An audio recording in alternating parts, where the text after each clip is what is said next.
Hey guys! Tonight we ease into one of those strangely fascinating journeys where the shadows of history meet the soft hum of your bedroom fan. You picture yourself lying back, tucked in, maybe a little skeptical that I'm about to make the story of Adolf Hitler feel like a lullaby. But here we are. And before you roll your eyes, let me say this. History is full of cautionary tales, and even from the darkest corners, you can dig out lessons about how to live better, kinder, and maybe even lighter. So, before you get comfortable, take a moment to like the video and subscribe. But only if you genuinely enjoy what I do here. And hey, drop your location and local time in the comments. I always love seeing where in the world you're drifting off from. Now imagine this. Today, when people want to escape or get high, they've got everything from overpriced lattes to TikTok binges to, the herbal stuff your uncle probably still hides in a sock drawer. But in the ancient world? Oh, they had their own little party tricks. Wine watered down with honey, hallucinogenic mushrooms, even something called crocodile dung sunscreen, which, no joke, people smeared on themselves in the belief it had magical properties. You can picture it now. You, scrolling Instagram, versus some Roman senator rubbing crocodile poop on his cheeks like it's Sephora's latest serum. Who's the bigger fool? Honestly, historians still argue whether ancient people were more creative or just more desperate. And speaking of desperation, Hitler's early life was laced with it. You see him trudging through Vienna, broke, rejected from art school, twice ouch, trying to sell watercolor postcards like some edgy Etsy shop that never quite takes off. There's something almost pitiable in that image. A young man staring at his rejected application, muttering that the professors just didn't get his vision. Kind of like that one friend who insists their SoundCloud tracks are too advanced for mainstream listeners. Here's your first reality check. You probably wouldn't survive in his shoes. Imagine failing at your dream career, running out of money, living in homeless shelters, and eating stale bread off charity. Most of us whine when the Wi-Fi goes out for 15 minutes. The lesson hiding in all this? Failure doesn't have to twist you bitter. It can, sure, but it can also shape resilience, empathy, or even redirect you into something healthier. Hitler is a case study in how not to process rejection. Now, gossip time. Did you know that rumor once floated around that Hitler had only one testicle? Soldiers in World War I supposedly sang mocking songs about it. Historians still argue whether it's true or just barracks humor turned into legend. But the fact that it spread so far shows how even a dictator can't outrun the playground-level cruelty of a good rumor.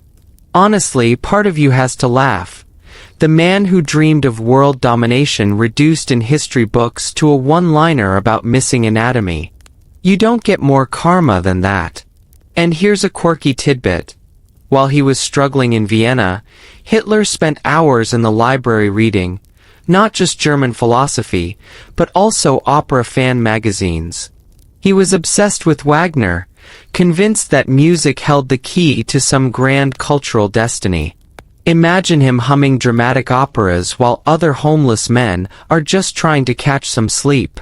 Historians still debate whether his obsession with Wagner shaped his later ideas of grandeur, or if it was just the weird hobby of a failed painter who needed background music for his sulking. But let's circle back to your takeaway tonight. Every time you fail, and you will, whether it's a test, a job, or your attempt to assemble IKEA furniture without swearing, there's a fork in the road. One direction leads to resentment, blame, and eventually hurting others because of your bruised ego. The other direction is humbler, slower, and harder. You laugh at yourself, you learn, you move forward. You resist turning bitterness into identity. Hitler chose bitterness. And look where that ended up. The lesson for you? Practice losing gracefully. Make a game of it. Fail at something small this week, and then, Instead of sulking, laugh about it in the comments. Trust me, it's the one thing that actually turns failure into freedom. Now dim the lights, maybe turn on a fan for that soft background hum, and let's ease deeper into tonight's journey together. You're still drifting along, the hum of your fan in the corner, and the story keeps pulling you through the folds of history like a gentle current. Remember that young, rejected artist we left in Vienna? Picture him now, standing taller, a little sharper around the edges, almost like a blade being honed. Not by kindness or wisdom, but by resentment. This is where the lure of power starts tugging at his sleeves. It's easy to laugh from the outside. A broke postcard seller suddenly dreaming about reshaping entire nations. It feels like the setup for a bad comedy sketch. But for him, the failures fermented into something poisonous. Power became the substitute for validation. And you? Well, you might not be running for chancellor anytime soon, but you know the feeling of wanting recognition, don't you? That itch to prove someone wrong, to show the world that you're more than the rejection letter, more than the breakup text, more than the boss who said you weren't ready. Here's the thing, power has this almost sweet perfume to it, especially if you've been overlooked. It whispers, if you control everything, no one can laugh at you again. Hitler inhaled that perfume until it clogged his lungs. For you, the lesson is simple. Notice when you crave power not to serve, but to shield your pride. That's when it starts corroding you. Now, a historical anchor. After World War I, Germany was in shambles. Defeat, debt, humiliation, unemployment. Hitler saw that chaos like a stage waiting for its actor. He joined the German Workers' Party, a group so small they could have held meetings in a broom closet, but his energy, his speeches, his sheer stubbornness quickly turned it into the Nazi Party. Historians still argue whether he stumbled into leadership by chance, or if he had been scheming all along. Here's your quirky tidbit. Early Nazi meetings were sometimes held in beer halls, where the crowd was half interested in politics and half interested in just getting another pint. Imagine your local pub trivia night, but instead of, "What's the capital of Mongolia?" you get a rant about national rebirth. Talk about killing the vibe. And gossip? Oh, there's plenty. Whispers swirled that Hitler, despite his macho posturing, was often insecure, even awkward around women. One rumor claimed he had an odd habit of chewing carpets during stressful moments. Yes, literally gnawing on rugs like an anxious dog. Historians debate whether this is true or just exaggerated mockery. But picture it for a second. The supposed master of Europe bent over nibbling the corner of a carpet. That's not terrifying, that's sitcom material. But don't miss the lesson underneath the comedy.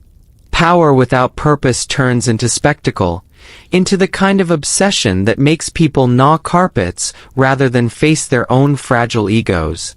Your goal, unlike his, is to cultivate power that serves, power that uplifts your friends, your family, your community. Not the kind of power that needs parades and flags to cover your insecurities. Think of the small ways you hold power right now. The way you talk to a younger sibling, the way you mentor someone at work, even the way you choose kindness in a group chat instead of piling on the sarcasm. Those are acts of power. Quiet, steady, constructive. Historians still argue whether Hitler believed in his own myth, or if he just rode the wave of popularity until he couldn't jump off. Either way, the lesson is clear. The lure of power is real, and it can twist anyone. You resist it by remembering humility, by laughing at yourself before the world has to.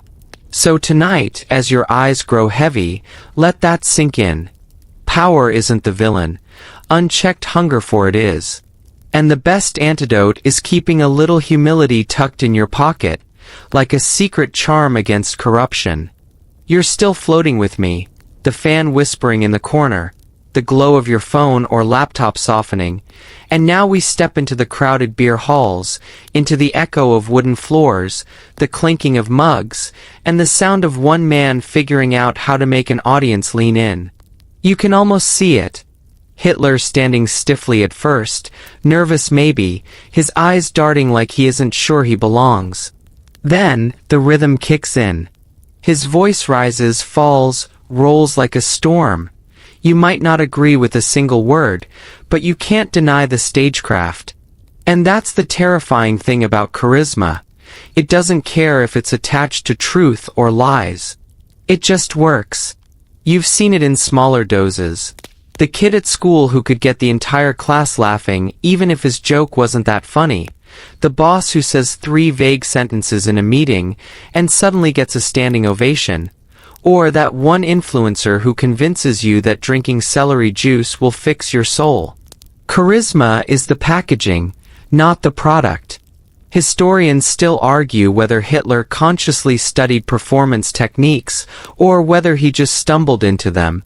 But the facts show he rehearsed obsessively. He'd practice gestures in front of mirrors, almost like an actor preparing for a play. He would test out pauses, eye contact, even the tilt of his chin. Imagine him whispering lines to himself in a dingy room, hand raised dramatically, while his neighbors knock on the wall shouting, "Keep it down, we're trying to sleep!" And here's your quirky tidbit. One of Hitler's early trademarks was a stiff-arm salute borrowed from Roman imagery. But it wasn't always executed smoothly. Early reports say some of his followers raised their arms too high, others too low, so rallies sometimes looked like a badly choreographed dance rehearsal. Historians still debate if the awkwardness added to the spectacle, or if people just pretended it looked powerful.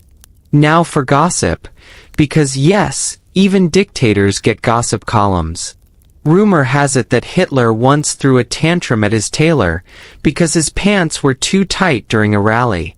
The idea of this iron-fisted leader panicking about a wardrobe malfunction? That's the stuff that makes you say, I don't believe these things happened. But those tiny flashes of humanity remind you, even the powerful are vulnerable to embarrassing moments.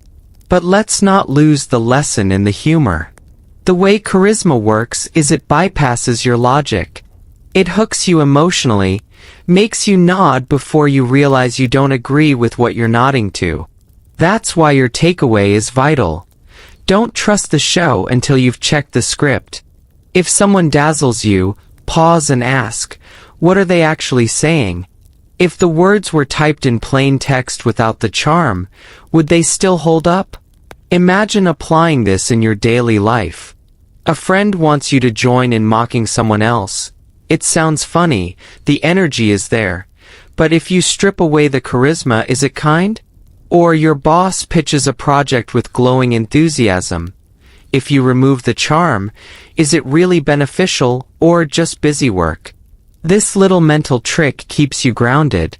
Historians still argue whether Hitler truly believed his own fiery speeches or if it was all theater.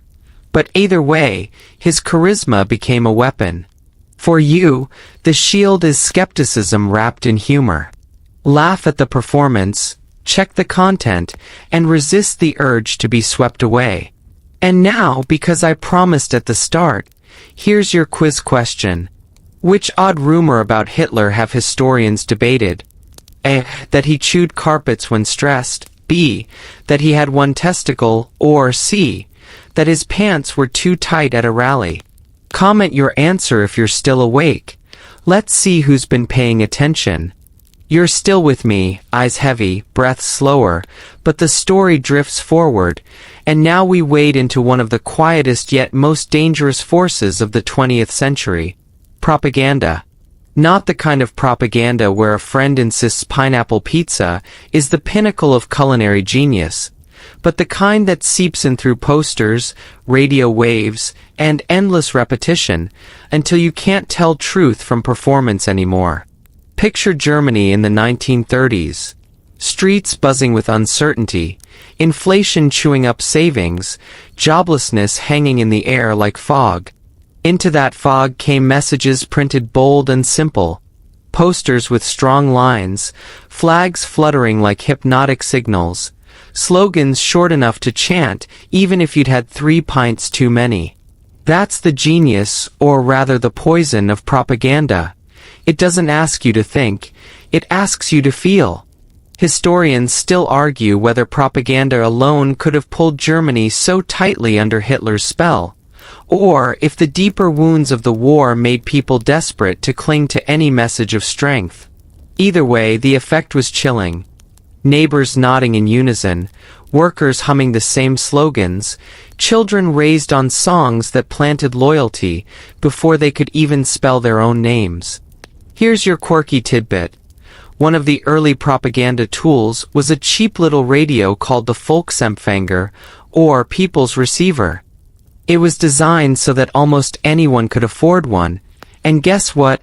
It only picked up stations approved by the regime. Imagine buying a smartphone today that only let you see cat videos approved by the government. You'd laugh, but millions accepted it. And gossip? Oh, there's gossip. Rumor has it that Joseph Goebbels, the so-called propaganda genius, once threw a fit when a theater banner was hung a few inches too low. He believed height mattered for power perception. Yes, literally. People still whisper that he made workers climb ladders at midnight just to raise it half a meter. Petty? Absolutely. But it shows how obsession with image can unravel into absurdity. Now, what's the lesson for you, lying there tonight with your phone in hand? Spot the tricks. Anytime a message feels too smooth, too neatly wrapped, ask yourself, what's missing? Propaganda thrives not by giving you the full truth, but by editing the inconvenient parts. It's like watching an influencer's vacation reel. You see the beach sunsets, not the lost luggage and sunburn. Your safeguard is training your mind to pause. When you see a viral post that makes your blood boil, breathe before you share. Ask, is this fact or performance? Is someone pushing me to feel instead of think? Even just that pause can protect you from being swept into someone else's script. Historians still argue whether modern people are more immune to propaganda because of information overload, or whether we're actually more vulnerable because of the speed of memes and hashtags. Either way, the antidote is the same as it was back then. Skepticism laced with humor. Laugh at the overly dramatic slogans, the too perfect images, the everyone is saying this style of persuasion. So as you drift further toward sleep, tuck this lesson into your mind like a bookmark. The loudest message is not always the truest one. And the quiet skill of asking questions, that's your shield against every banner, ad, or slogan trying to script your thoughts. You're still with me, eyes heavier now, the rhythm steady, and we move into one of the most dangerous shortcuts in human behavior. Scapegoating. It's the age-old trick. Blame someone else for your problems, make them the villain, and suddenly the messy complexity of life feels like it has an easy explanation. It's like when your printer jams and you yell at the poor in turn, even though everyone knows printers are possessed by demons. For Hitler, scapegoating wasn't just an accident, it was a strategy. Germany was bruised after World War I. Humiliation from the Treaty of Versailles, crushing debt, unemployment everywhere. People wanted answers, and he handed them a list of villains. Jews, communists, intellectuals, foreigners. Simple, sharp, and wrong. Historians still argue whether ordinary Germans truly believed every accusation, or if many just went along, because the story gave them someone to point at when life felt unbearable. Here's your quirky tidbit. Some Nazi propaganda blamed Jews not only for financial problems, but even for things like bad weather ruining crops. Imagine being so desperate you start saying, "Yeah, that thunderstorm last week? Probably their fault." It sounds absurd now, but that's the sneaky power of scapegoating. It takes something complicated, like an economy or climate, and pins it on a convenient target. And gossip? You'll like this one. There was a rumor during Hitler's rise that he secretly despised dogs, despite later parading around with German shepherds for photo ops. People whispered that he only tolerated them because they looked good for his image. Historians still debate if this was slander or truth, but the irony of presenting yourself as an animal lover while being cold behind the scenes, it makes you wonder how much was theater. Now, let's pull out the lesson for you. Scapegoating is tempting because it feels tidy. You fail an exam, it's the teacher's bias. You don't get the job, it's the system rigged against you. Someone cuts you off in traffic, they're the reason your whole day is ruined. It's a shortcut, and shortcuts rarely lead anywhere good. Instead, practice naming complexity. When something goes wrong, resist the easy villain. Maybe you didn't study enough. Maybe the company had 200 applicants. Maybe the driver was just distracted. Life is messy, and that's okay. By embracing complexity, you stay fair, you stay balanced, and you don't dump your frustration on innocent people. Historians still argue whether societies ever truly outgrow scapegoating, or if it just changes form with each generation. But here's your shield. Whenever someone hands you an easy villain, pause and laugh. Ask yourself, who benefits if I believe this? That tiny spark of skepticism keeps you from falling into the oldest trick in the book. So, as you drift closer to sleep, let this thought hum in your mind. The strongest person in the room isn't the one who points the finger, but the one who admits life is too tangled for one villain to explain. You're still here, floating between wakefulness and sleep, and now we step into the quieter danger. Not fiery speeches or dramatic parades, but the small, ordinary ways people surrender their judgment. Groupthink. Obedience. Little acts that feel harmless until you stack them together like dominoes. And suddenly, when the last one tips, a whole society tumbles. Imagine this, you're in a crowded room. Everyone stands up when a bell rings, so you stand too, even if no one explains why.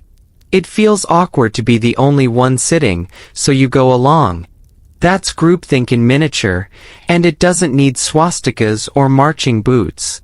It happens in classrooms, offices, even in your friend group when nobody wants to be the buzzkill. For Hitler's Germany, these tiny surrenders built the scaffolding of obedience. People told themselves they were just following orders, just signing paperwork, just moving someone to another line. Historians still argue whether most participants were true believers, or just ordinary people who didn't want to rock the boat. The horror is that the difference hardly mattered. Here's your quirky tidbit. In some Nazi offices, workers would compete over who could stamp papers the fastest, treating it like a game. Imagine turning bureaucracy into an Olympics, only the paperwork was sending real families into catastrophe. That's the chilling comedy of groupthink. People gamify cruelty when they disconnect from its meaning. And gossip? Rumor circulated that Hitler himself hated paperwork so much he once snapped at his staff. "I was not born to shuffle forms." This, from the man whose regime created endless forms to control people's lives. Hypocrisy at its finest. Some say he'd shove stacks of documents into drawers just to avoid signing them, which left his subordinates guessing what he wanted. Bureaucratic chaos wrapped in dictatorship. It's almost sitcom material, if it weren't so tragic. But here's the lesson for you. Every compromise you make in silence, laughing at a cruel joke, shrugging at an unfair rule, nodding when your gut says no, those are tiny acts of obedience. They don't feel like much, but together, they train you to stop listening to yourself. And one day, you might wake up and realize you've become part of something you never believed in. Instead, start with small acts of independence. Say, "I don't think that's funny." Ask, "Why do we do it this way?" Refuse the tiny cruelties. Those micro-acts of courage build your moral independence muscle. Think of it like brushing your teeth, annoying in the moment, but vital if you want to avoid decay. Historians still argue whether Germans could have resisted more or whether fear locked them in place. But your world is different. You can practice resistance in small, safe ways. Standing up for a friend, challenging an unfair policy at work, or even just breaking the groupthink of binge-watching a show you secretly hate. So, as your body sinks deeper into the bed, remember this gentle mantra. Independence isn't dramatic, it's daily. And the power to resist starts with the tiniest refusal to join the crowd just because everyone else is standing. The room is darker now, your breath slower, and we drift from the psychology of obedience to the structures that either guard or collapse under the weight of power. Institutions. Rules. The fragile scaffolding of democracy. It's not as flashy as a rally, but trust me, when those walls crack, the roof comes down faster than your neighbor's Wi-Fi during a storm. Picture Germany in the early 1930s. The Weimar Republic was already wobbling like a Jenga tower built by toddlers. Too many political parties pulling in opposite directions, economic depression hollowing out the middle class, bitter resentment from the Treaty of Versailles gnawing at pride. Then, along comes Hitler, pushing his way into the chancellorship not by outright revolution, but by using the democratic system itself. Historians still argue whether the collapse was inevitable or whether a few braver institutional leaders could have slammed the doors shut in time. Here's your quirky tidbit. The infamous Reichstag fire in 1933, when Germany's parliament building went up in flames, gave Hitler the excuse he needed to suspend civil liberties. To this day, scholars argue if it was started by a lone Dutch communist, or if the Nazis orchestrated the blaze themselves. Either way, the result was the same. Rights vanished overnight. It's the political version of, "Oops, spilled coffee on your homework, guess we can't grade you fairly." Convenient, too convenient. And gossip? Well, whispers spread that some Nazi leaders secretly mocked the idea of democracy while still milking it for legitimacy. Imagine someone trash-talking their job at a cafe, but still showing up every morning for the paycheck. Power works the same way. Use the rules until you don't need them, then toss them aside like yesterday's news. Now, your lesson in all this. Institutions only protect freedom if people actively defend them. You might not run a parliament, but you still live in smaller systems. Schools, workplaces, even group chats. Do you speak up when someone tries to bend the rules? Do you respect processes even when they're inconvenient? Or do you cheer when shortcuts give you what you want, not noticing the long-term cracks they create? Think of it like this. Democracy is like a fragile coffee mug. Drop it once, maybe it survives with a chip. Keep dropping it, eventually it shatters, and no amount of glue will put it back together. Your daily choices, respecting rules, demanding accountability, practicing fairness, are the soft cloth that keeps that mug from hitting the floor. Historians still argue whether people today appreciate just how quickly liberties can vanish. Some say modern institutions are stronger. Others warn that the same old vulnerabilities lurk beneath the surface. But your safeguard is simple. Treat small civic habits with respect. Vote when you can. Question leaders, and support systems that encourage fairness even when they slow things down. So as your eyelids sink, let this lesson cradle you. Freedom isn't protected by speeches or parades. It's guarded by daily, ordinary habits that keep institutions strong. Habits you practice not in grand gestures, but in the quiet moments when no one is watching. Your breath is slower now, the world outside your window muffled, and together we drift into the shadows of manipulation, the darker tools authoritarian leaders sharpen behind closed doors. It's not just speeches and uniforms. It's propaganda, fear, and the art of distraction. Think of it as political sleight of hand. While you're watching the right hand wave, the left one is busy pulling your wallet. Take Joseph Goebbels, Hitler's propaganda minister.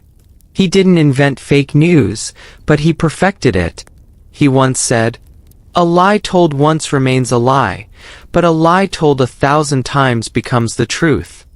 Imagine scrolling through social media today and seeing the same rumor again and again until you start wondering, well, maybe. That's not an accident. It's the psychology of repetition, hijacking your brain's shortcut to truth. Here's a quirky tidbit. In Nazi Germany, radios were deliberately made cheap, so nearly every household could own one. Why? Because once you control the airwaves, you control the living room. Those little boxes weren't just appliances, they were pipelines of ideology, filling homes with speeches, music, and carefully crafted news. Imagine if your Wi-Fi router came preloaded to stream only one channel, 24 hours a day. Cozy, isn't it? And gossip? Rumors swirled within the party elite that Goebbels himself sometimes doubted the very messages he broadcast, even while demanding others repeat them. That's the twisted irony. The man who orchestrated a national chorus of lies may not have believed in the song himself. But the trick worked, because the people sang along anyway. What's your lesson? Be aware of how repetition shapes what you think you know. Ask yourself, how many times have I heard this, and from how many independent sources? Are my opinions built on evidence, or just echoes? Even in your personal life, notice the voices you let replay in your head. An insult repeated becomes self-doubt. A kind word repeated becomes confidence. Propaganda isn't only political, it's psychological, and you're your own first audience. Think of it like a mirror maze. Step inside, and you see reflections bouncing endlessly, all slightly distorted. If you forget where the real exit is, you'll believe the illusions. That's what propaganda does. It multiplies one message until it feels inescapable. But the truth? The exit is always there. You just have to stop, breathe, and look closely. Historians argue whether propaganda alone could have maintained regimes like Nazi Germany or Stalin's Soviet Union. Some say fear was the bigger factor, others say media was the linchpin. But your safeguard is clear. Train your ear to spot the difference between information and manipulation. And remember, silence can also be propaganda. Sometimes what you're not told is the loudest message of all. So, as your eyelids grow heavier, let this thought settle in. Guard your mind the way you'd guard your home. Don't leave the doors unlocked for anyone with a smooth voice and a convincing story. Lies can feel like lullabies, but the truth, quiet, steady, unglamorous, is what helps you sleep without fear. The room feels softer now, like a thick blanket settling over your shoulders, and together we step into the realm of toxic charisma. Not the charming kind you hope for on a first date, but the dangerous kind that bends entire crowds to a single will. You know that weird moment at a concert when thousands of people scream the same lyrics at the same time? Multiply that by nationalism, sprinkle in desperation, and you've got the recipe for a leader who feels less like a politician and more like a messiah. Hitler's rallies were not just speeches, they were theatrical events. Spotlights cut across the night sky, banners draped like stage curtains, and every gesture was rehearsed. People weren't just listening, they were participating. The swell of emotion, the music, the synchronized salutes. It felt less like politics and more like being swept up in a cult concert. Historians still argue whether people were hypnotized by genuine belief, or simply carried away by the sheer energy of the crowd. Here's a quirky fact. Hitler apparently practiced his hand gestures and facial expressions in front of a mirror, almost like a wannabe TikToker rehearsing dance moves. Imagine him tilting his chin, adjusting his posture, muttering under his breath. Half dictator, half awkward drama student.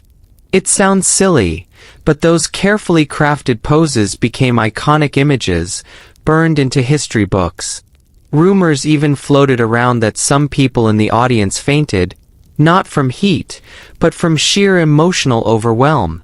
Was it genuine devotion, or just the hysteria of being pressed shoulder to shoulder with thousands of sweaty, shouting neighbors? No one can say for sure, but the gossip added to the mystique. Did you hear so-and-so passed out at the rally? That must mean it was powerful. Now pause and think about what this means for you. Charisma itself isn't evil, it's a tool. You've seen it in good leaders too. Martin Luther King Jr., Gandhi, Mandela. The difference lies in the message. Do they use their magnetism to unite people for kindness and justice, or to divide and dominate? You can learn to read that energy in daily life. Ask yourself, is this person empowering me to think for myself, or are they pulling me deeper into their orbit? The lesson: don't confuse excitement with truth. Just because your heart beats faster doesn't mean your brain should take a nap. If someone's words make you feel invincible, pause and double-check what's being promised. Leaders who truly deserve loyalty won't demand blind devotion. They'll invite questions, even criticism. Historians still puzzle over whether Hitler believed his own charisma, or if he was just a master manipulator who recognized the power of the crowd. Was he swept up in his own performance? Or was every pause, every shout, every hand wave coldly calculated? We may never know. But here's what you can take away. Beware of anyone who thrives only in the roar of the crowd. Real integrity shines even when no one is watching. So tonight, as the hum of your room grows softer and your eyelids heavier, remember this. Charisma is like fire. Warmth in small doses, destruction if unchecked. Light your own match carefully, and never hand it to someone who only wants to watch the world burn.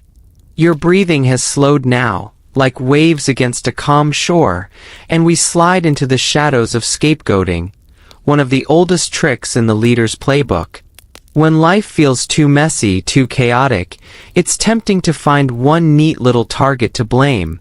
That's exactly what Hitler exploited, pointing fingers at Jews, communists, intellectuals, even artists who didn't fit his mold. It was cruel simplicity disguised as clarity. Here's your villain, now rally against them. The mainstream historical fact is chilling. Entire groups of innocent people were turned into enemies of the state, blamed for Germany's economic collapse after World War I. The Treaty of Versailles had crippled the nation. Inflation turned money into wallpaper. But instead of addressing complex issues, scapegoating gave people an easy villain. Think of it like blaming the weather for a bad haircut. Convenient, but completely unrelated. Here's your quirky tidbit. Not all scapegoats were human. Believe it or not, swing jazz music, yes, the kind that makes your toes tap, was once labeled degenerate by the Nazis. Dancing became an act of rebellion. Imagine sneaking out to a jazz club, not because you loved the saxophone, but because hitting the dance floor was basically a political protest. Now that's a party worth remembering. And of course, the gossip didn't stop there. Rumors swirled that some Nazi officials secretly loved the very forbidden music they banned in public. Picture them at a private gathering, tapping their feet to Benny Goodman while publicly insisting the music was corrupting youth. Hypocrisy wears the sharpest uniform, doesn't it? Now, what lesson do you draw from this? Simple. Resist the urge to blame others for everything. It's easy to point at a coworker, a neighbor, or even yourself as the scapegoat when life gets hard. But reality is rarely that clean. Problems usually sprout from a tangled web of causes, not a single guilty face. You want to be a good person? Practice resisting scapegoating in small ways.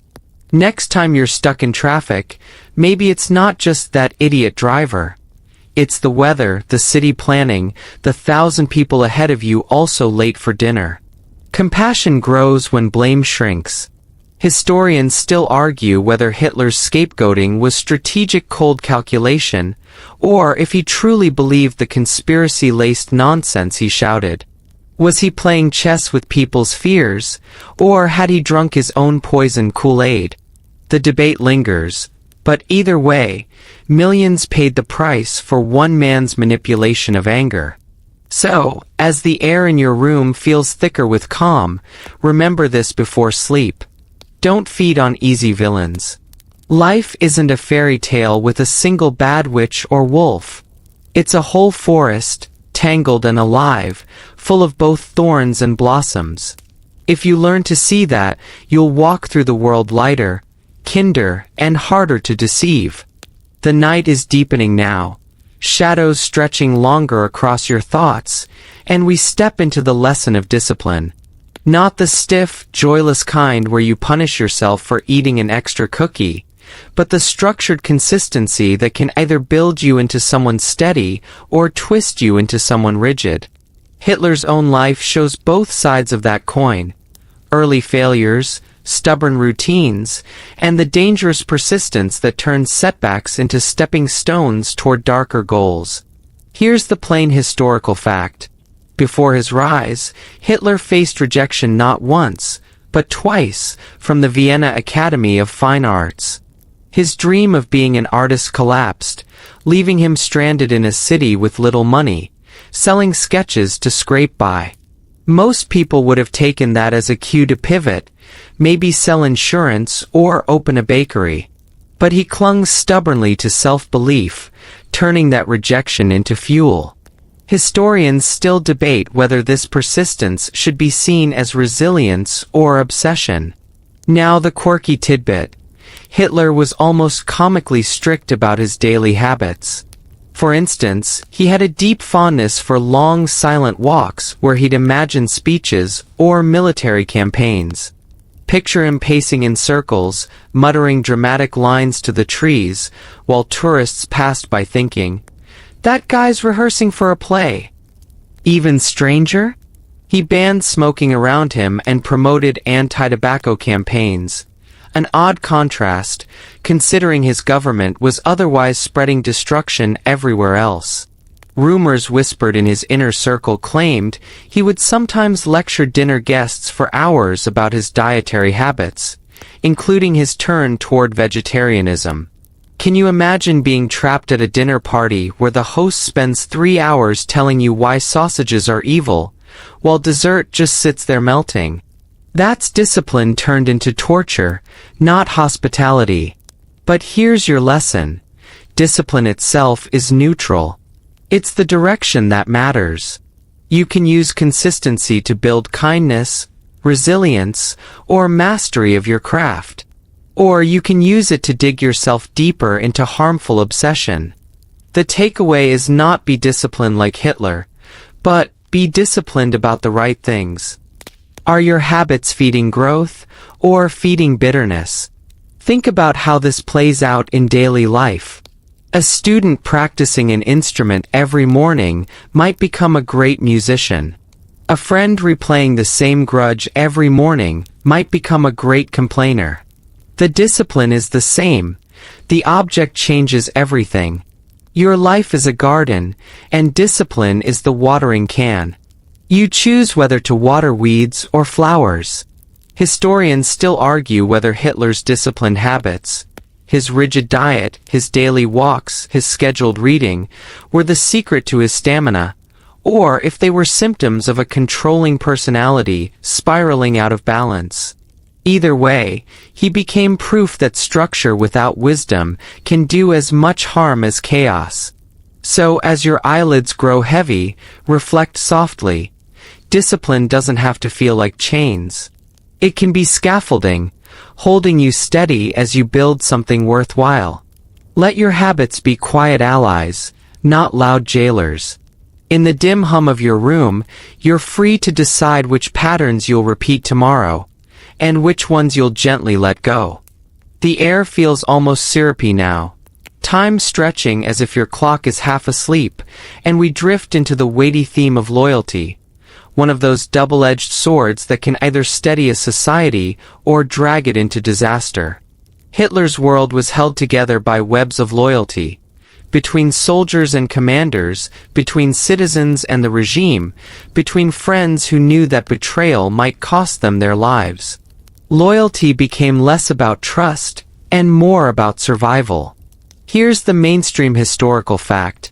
The Hitler Youth was designed to instill loyalty from childhood. Boys trained with military drills. Girls were taught homemaking skills, all under the banner of serving the nation and, ultimately, the Führer. Loyalty wasn't just encouraged, it was demanded. By the 1930s, millions of German children were growing up in an environment where breaking that loyalty felt unthinkable. Historians still argue whether the children truly believed in the cause, or if they were simply too young and pressured to resist. Now for a quirky tidbit. Loyalty in Nazi Germany sometimes took bizarre forms. There were dogs, yes, actual dogs, trained to perform Heil Hitler salutes by raising their paws. One Finnish businessman's dog became so famous for its parody salute that it sparked a diplomatic incident. Imagine that, an entire government ruffled by a dog with comedic timing. And of course, rumors whispered within Hitler's inner circle cast doubt on just how deep loyalty really ran. Gossip claimed that some high-ranking officers stayed loyal only because they feared the consequences of disobedience, not because they admired their leader. Behind closed doors, they might have mocked the very man they saluted in public. It's the eternal problem. Is loyalty genuine, or just fear dressed in uniform? Your lesson here is simple but powerful. Loyalty, when freely chosen, is beautiful. It binds friends, families, and communities together through hardship. But loyalty built on fear, manipulation, or blind devotion rots from the inside. You don't owe loyalty to cruelty. You owe loyalty to values that lift you up. If you've ever had a friend who sticks by you not because they have to, but because they want to, you know the difference. That's the kind of loyalty that makes you a better person.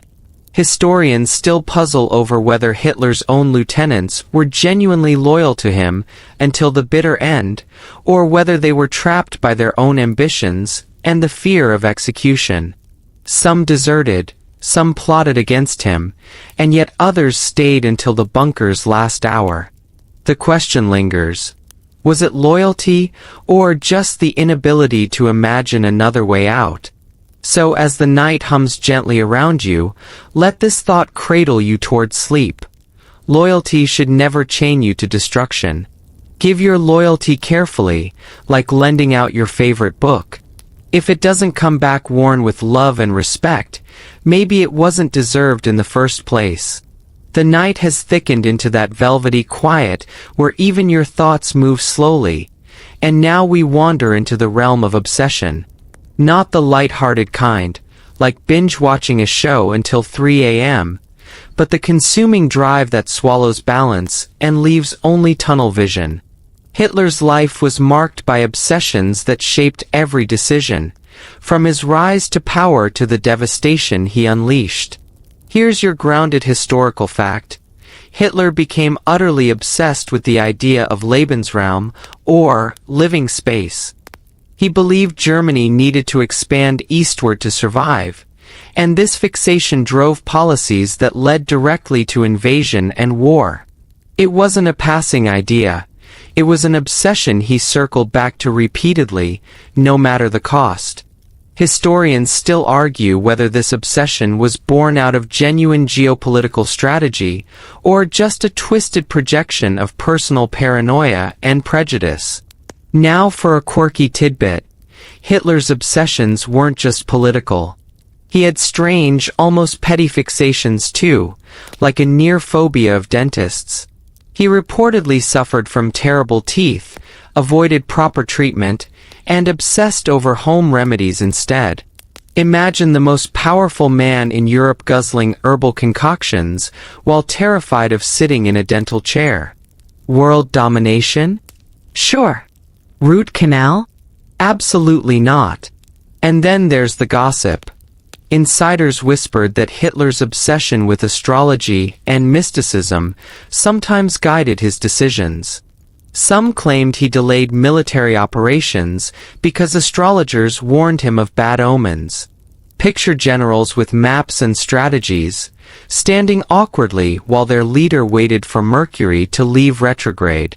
Whether those rumors were true or just post-war embellishments, they added to the image of a man consumed not just by power, but by irrational fascinations. So, what's the lesson for you? Passion is healthy. Focus can be transformative. But obsession without reflection can warp into destruction. When you chase something so single-mindedly that you lose sight of context, compassion, or balance, you risk becoming trapped in your own tunnel. Think of a magnifying glass focusing sunlight. Useful for reading small print, dangerous if you forget and set the paper on fire. Everyday life gives you little tests of this. Maybe you obsess over getting a perfect grade, a flawless body, or the dream promotion. That focus might push you forward, but ask yourself, am I building myself or burning myself? Healthy passion grows you. Obsession hollows you out. Historians still debate whether Hitler's obsessions were symptoms of deeper psychological illness, or whether they were simply the extreme side of ambition gone unchecked. Either way, his story becomes a cautionary tale. Don't let fixation blind you to nuance, to humanity, to reality itself. So as your body grows heavier with rest, let this lesson echo softly. Nurture passions, but keep them balanced. Hold them lightly, so they serve you rather than enslave you. In the hush of night, release the grip of obsession, and let your dreams wander where they please. The night feels hushed now, like a library after closing, and we drift into the weight of downfall.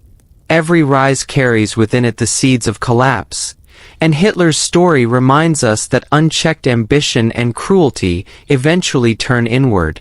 What once looked unstoppable began unraveling, not in some dramatic lightning strike, but in a slow, grinding spiral of missteps, betrayals, and plain old human error. The clear historical fact: the tide shifted with the disastrous invasion of the Soviet Union and the entry of the United States into World War II. The invincible army found itself bleeding resources on two massive fronts. Historians still argue whether the defeat at Stalingrad was the true turning point, or if the regime was doomed even earlier. Either way, the image of the unstoppable machine began to crack. Now for a quirky tidbit. Hitler's downfall wasn't just about military strategy. It also included bizarre personal routines. By the later years of the war, his health deteriorated so much that he relied on a cocktail of over 70 different medications, everything from stimulants to bizarre homeopathic treatments.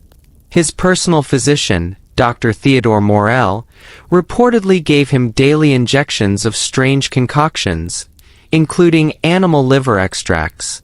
Imagine running an empire while basically living on a diet of weird smoothies and amphetamines. Not exactly the master plan image he tried to project. And the gossip? Insiders whispered that in the bunker, Hitler became increasingly paranoid, suspecting betrayal everywhere. Rumors of whispered curses, slammed doors, and aides terrified to make eye contact paint the picture of a man once commanding stadiums reduced to pacing, muttering, and raging at maps that no longer matched reality. People who once fawned over him now whispered of his trembling hands, his faltering speech.